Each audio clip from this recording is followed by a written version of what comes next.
Hi, my name is Greg Andrus, and I'm the Political Committee Chair of the Democratic Party of Evanston. And this year, the Democratic Party of Evanston is going to be doing a ranked choice vote demonstration at our February endorsement event.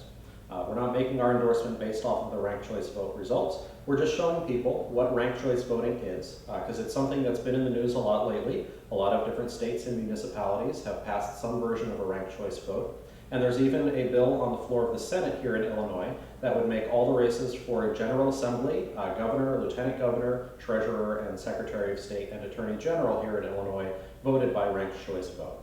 So today we're doing a short demonstration of how ranked choice vote is counted, how ballots are cast, and what exactly it is.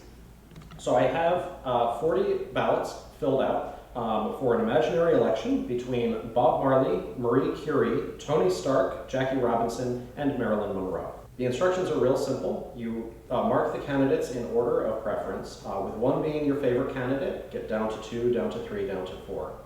So when you're going into a ranked choice vote election, you think to yourself, okay, this is my favorite candidate, but if this person wasn't running, who would I vote for? And then that's your number 2. And you go repeat it again, where if this person wasn't running, who would I vote for? And that's your number 3. So one of the benefits to ranked choice voting is that it encourages people to think not just about the person that they support, but who they like and who they prefer over other candidates. You're asked to think perhaps more critically about your second, third, and fourth choices, and not just throw all your weight behind a single person, but to think about the rest of the field as well. So these ballots have already been filled out, and I'm just going to sort them out here. This person, when they filled out their ballot, didn't put a number 1. They have a number 2 and a number 3.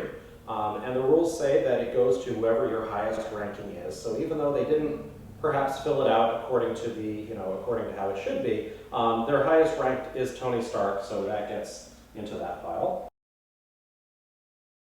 So this ballot, when they filled theirs out, selected 3 different candidates to be their number 1 choice. Unfortunately, just like with a regular election, if you fill out all of the candidates in a regular election, the ballot is considered spoiled, because we don't know who you're voting for.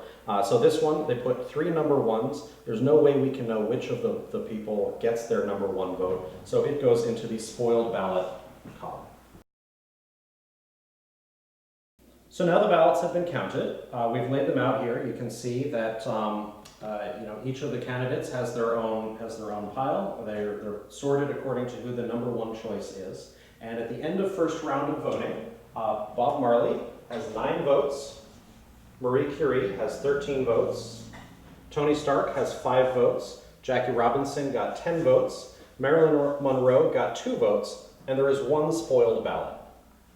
Now in an election, a normal election with 2 candidates, one candidate has to get more than 50% of the vote in order to win, 50% plus 1. Since we had 40 ballots total, one of them is spoiled, we have 39 valid ballots, which means that in order to win in the first round, somebody needs to have gotten 20 votes. As you can see, none of the candidates got 20 votes. Marie Curie is in first with 13, with Jackie Robinson falling behind. So then, since we don't have a winner in round 1, we move on to round 2. Marilyn Monroe is the round 1 candidate with the fewest votes, so she gets eliminated. And we go to her ballots, and we look for their number 2 pick. So this person put Marilyn Monroe as number 1, and their number 2 is Jackie Robinson. So for round 2, Jackie Robinson is going to get this vote. And again, this person put Marilyn Monroe as their number 1 and Jackie Robinson as their number 2 pick. So we end up with a situation where in round 2, Bob Marley still has 9 votes, Marie Curie still has 13, Tony Stark still has 5, but Robinson has been brought up to 12 because of the 2 Marilyn Monroe voters who put Robinson as their second choice. We still have 39 ballots. Somebody still needs 20 votes in order to win, and nobody got that. So we're going to move on to round 3, and we're going to follow the same process as before. Now Tony Stark, in this case, has the lowest number. So we're going to take those 5 ballots from Tony Stark's pile and divide them between who Tony Stark's second choice was.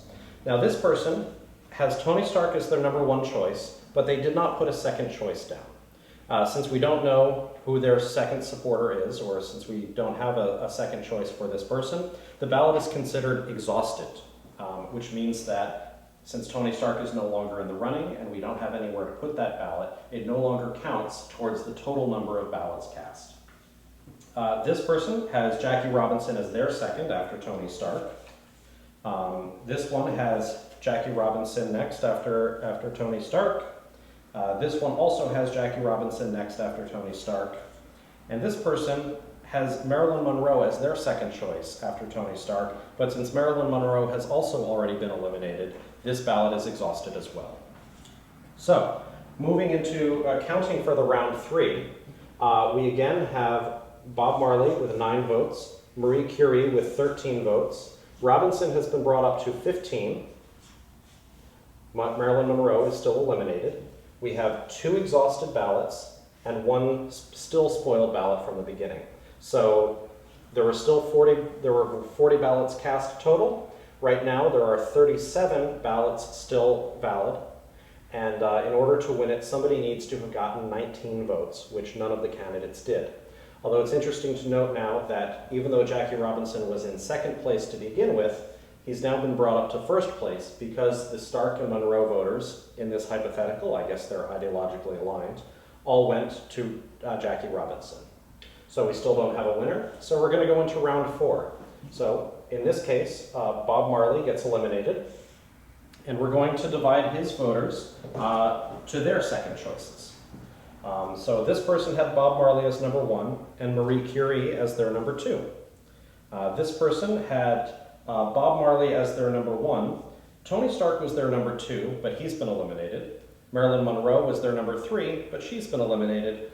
And Marie Curie was their number 4, so their vote goes now to their fourth choice option, Marie Curie. Here's another one with Bob Marley as number 1 and Marie Curie as number 2. Bob Marley 1, Marie Curie 2.